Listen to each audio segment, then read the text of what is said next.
Okay, सो इस वाले question में हमें क्या दे रखा था, यहाँ पे दे रखा है कि हमारे पास क्या है, infinitely long cylindrical straight conductor है जिसका रेडियस हमें क्या दे रखा है 2 मिलीमीटर्स, और करंट हमें दे रखा है कितना 5 एम्पियर। और इसने पूछा है हमसे कि कितने डिस्टेंस पे जाके, सेंटर से कितने डिस्टेंस पे जाएं so that the magnetic field की वैल्यू कितनी आ जाएगी 1 मिली टेस्ला, है ना।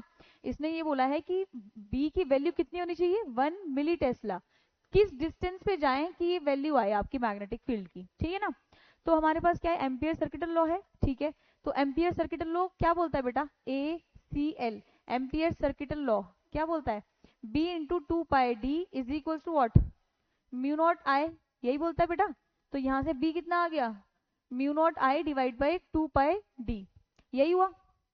अब देखो मैग्नेटिक फील्ड की वैल्यू उसने में दे रखी है कितनी, 1 मिली का मतलब होता है 10⁻³ टेस्ला, और म्यू नॉट की वैल्यू कितनी होती है बेटा, म्यू नॉट की वैल्यू होती है 4 पाई इंटू 10⁻⁷ इंटू करंट की वैल्यू हमें दे रखी है, कितना दे रखा है 5 ampere, divided by 2 pi into ये डिस्टेंस जो है वही हमें बताना है कि कितने डिस्टेंस पे जाएं कि मैग्नेटिक फील्ड 1 मिली टेस्ला आ जाए, ठीक है। तो बेटा कुछ आपको दिख रहा है कैंसिल होता हुआ, 2 पाई से 2 टाइम्स 5 2 कितना होता है 10, तो इधर देखो डी को इधर पहुंचा दिया, डी इज इक्वल्स टू ऊपर कितना आएगा बेटा 5 टू 10, तो 10⁻⁻⁶, और नीचे की तरफ 10⁻⁻3, ठीक है बेटा। ये ऊपर जाएगा तो +3 -6 +3 कितना 1 मिलीमीटर, ठीक है ना। डी की वैल्यू कितनी आ गई 1 millimetre, option number C is the correct answer. Got it. Next चलते हैं।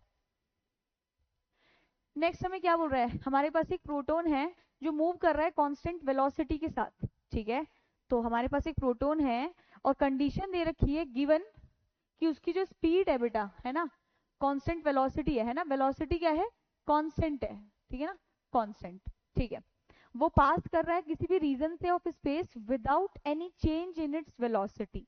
ये लाइन आपको ध्यान से पढ़नी थी, ठीक है, कि आपके पास एक प्रोटॉन है मूव कर रहा है मैग्नेटिक फील्ड के और इलेक्ट्रिक फील्ड के रीजन में लेट से, और उसकी वेलोसिटी में कोई भी चेंज नहीं आ रहा है, इसका मतलब क्वेश्चन में या क्वेश्चन के अकॉर्डिंग चेंज इन वेलोसिटी कितना होना चाहिए बेटा 0, ये क्वेश्चन में गिवन है, समझे। अब ये बोल रहा है कि अगर इलेक्ट्रिक फील्ड और मैग्नेटिक फील्ड को रिप्रेजेंट कर रहे हैं ई और बी से, तो आपको ये बताना है कि उस रीजन ऑफ स्पेस में इलेक्ट्रिक फील्ड कितनी हो सकती है और मैग्नेटिक फील्ड कितनी हो सकती है, मतलब 0 हो सकती है या नॉन 0 हो सकती है। ये आपको ऑप्शन बाय ऑप्शन चेक करना है, ठीक। बेटा पहले ऑप्शन की बात करते हैं, है ना, first option, option number A की बात करते हैं। ए ऑप्शन में बोल रहा है कि इलेक्ट्रिक फील्ड 0, मैग्नेटिक फील्ड 0। बेटा अगर इलेक्ट्रिक फील्ड ही 0 है तो इलेक्ट्रिक फोर्स भी कितना हो जाएगा 0, है ना, इलेक्ट्रिक फोर्स भी कितना हो जाएगा 0। अगर मैग्नेटिक फील्ड 0 है तो मैग्नेटिक फोर्स भी कितना हो जाएगा 0। इसका मतलब एफ नेट कितना हो जाएगा 0। अगर एफ नेट 0 है तो पार्टिकल की जो वेलोसिटी है बेटा वो क्या हो जाएगी कांस्टेंट, है कि नहीं। अगर एफ नेट ही 0 है बेटा तो एक्सेलरेशन भी 0, और अगर एक्सेलरेशन 0 है इसका मतलब क्या है कि वेलोसिटी कांस्टेंट है। इसका मतलब क्वेश्चन के अकॉर्डिंग वेलोसिटी कांस्टेंट होना चाहिए था, और ऑप्शन नंबर ए जो है वो तो वेरीफाई कर रहा है ना, वो तो उसके अकॉर्डिंग वेलोसिटी कांस्टेंट आना ही चाहिए। वेलोसिटी कांस्टेंट आएगा तभी तो चेंज इन वेलोसिटी क्या आ जाएगा 0। इसका मतलब ऑप्शन नंबर ए तो आपका सही है, कोई डाउट नहीं है इसमें, ठीक। ऑप्शन नंबर बी की बात करते हैं बेटा, ऑप्शन नंबर बी की बात करते हैं। ऑप्शन ऑप्शन नंबर बी में क्या बोल रहा है कि इलेक्ट्रिक फील्ड 0 है। इलेक्ट्रिक फील्ड 0 का मतलब है कि इलेक्ट्रिक फोर्स कितना 0, मैग्नेटिक फील्ड 0 नहीं है, ठीक है बेटा। मैग्नेटिक फील्ड अगर 0 नहीं है मतलब जो मैग्नेटिक फोर्स है वो भी 0 नहीं है, ठीक है, सेकंड ऑप्शन के अकॉर्डिंग। अब बेटा अगर मैग्नेटिक फोर्स 0 नहीं है इसका मतलब हमें ऐसा कोई सिचुएशन देखनी है कि सेकंड वाले ऑप्शन में ऐसा पॉसिबल है कि वेलोसिटी कांस्टेंट रहे, है ना। अब इलेक्ट्रिक फोर्स तो कुछ लग नहीं रहा है तो इसकी तो बात ही नहीं करते हैं, मैग्नेटिक फोर्स लग रहा है। मैग्नेटिक फोर्स में हम क्लास में ये बताते हैं कि मैग्नेटिक फोर्स की प्रेजेंस में जो वेलोसिटी है वो हमारा क्या रहता है कांस्टेंट रहता है, ठीक है ना। जो वेलोसिटी है या वेलोसिटी का जो मैग्नीट्यूड है वो हमारा क्या रहेगा कांस्टेंट। तो इस वाले केस में आपका जो चेंज इन वेलोसिटी है वो कितना हो जाएगा 0, ठीक है। इसका मतलब है कि जो गिवन कंडीशन थी उसको हमारी सेकंड वाला ऑप्शन फुलफिल कर रहा है, बिल्कुल कर रहा है। तो ऑप्शन नंबर ए भी हो सकता है, बी भी हो सकता है। अब बात करते हैं ऑप्शन नंबर सी की, ठीक है।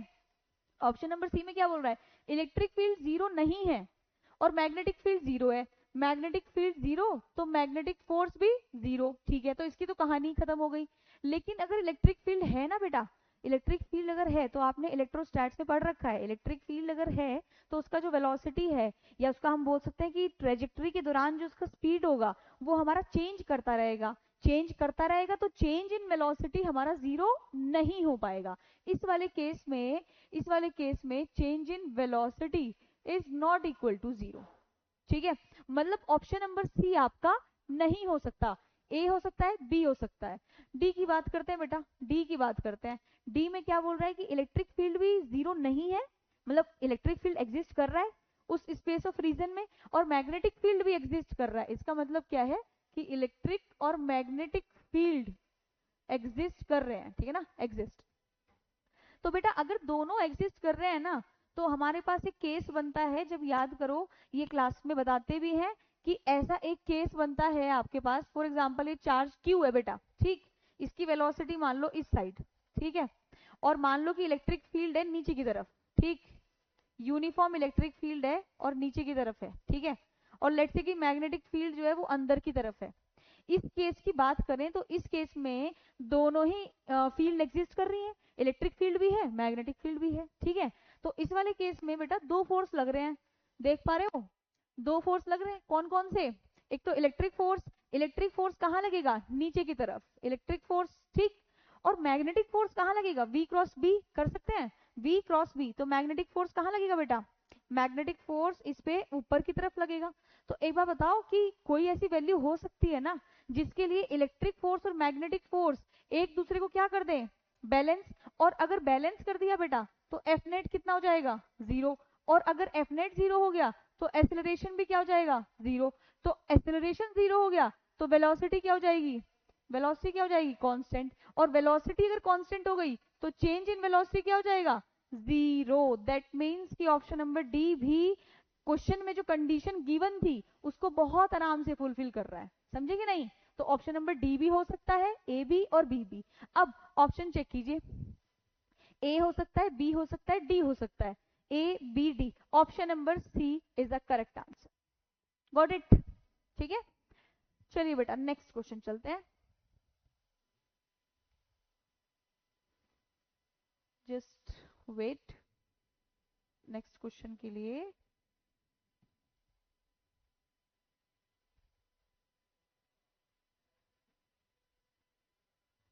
कुछ इशू आ रहा है शायद।